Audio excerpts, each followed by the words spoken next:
heating the jar. So that's how coffee gets roasted in the tradition. So these are the coffees. So right now we just finished our batch. We have to roast another batch today. But initially, yes, this is where the coffee goes. So this we like to call the cyclone process. That's basically air roasting. So all the coffee beans basically fly inside in hot air, and that's how they get roasted inside. So initially, how coffee comes is there's a green beans. So the estate basically sends us green beans and we do the roasting. So before we do get such big batches from estates, we get these samples from each estate that do want to sell to us. So outside the coffee lab where we're taking you guys, we do the sampling of coffee. It's called a cupping process. Basically, we check the quality of coffee, how well it's grown, and then we roast it in the 3 different profiles. And we check its aromas, we check how it's tasting, if it tastes better in a light profile, medium profile, dark profile. And if it clicks all our boxes, that's when we get the entire stage down. So do you want to see the green beans?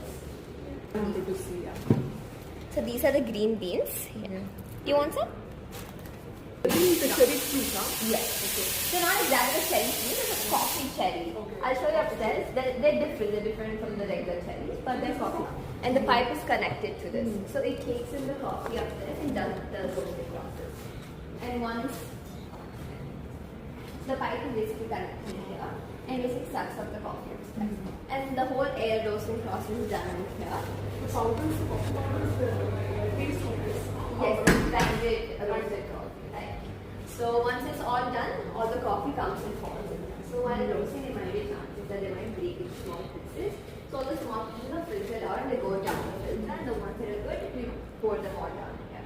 And this basically cools it down. You eventually want to cool down the coffee because if you just let it stay, because it's so hot inside, it might overdose. And maybe a sweet coffee might turn bitter within seconds. So to prevent that, we just basically cool down the entire coffee. So once it's cooled down, we get these containers. These are basically loosely packed containers. So all these loosely packed containers, the coffee basically goes in here, the roasted coffee. When you roast coffee, there's a lot of carbon dioxide. Inside this machine. Yes. So all the roasting is done here. So once it's done, it falls in there and then we get that here. So once it's roasted, there's a lot of carbon dioxide, a lot of oxygen that comes out. Not oxygen actually, the other gases that comes out. And it's not healthy for us. Sorry, these are different types of that seeds or No, a single one? so seeds are same, but the estates are different. The way they are, raised, the way they are fermented are different. But there are only 2 coffee beans in the world. Really? And yes, there's Arabica and Robusta.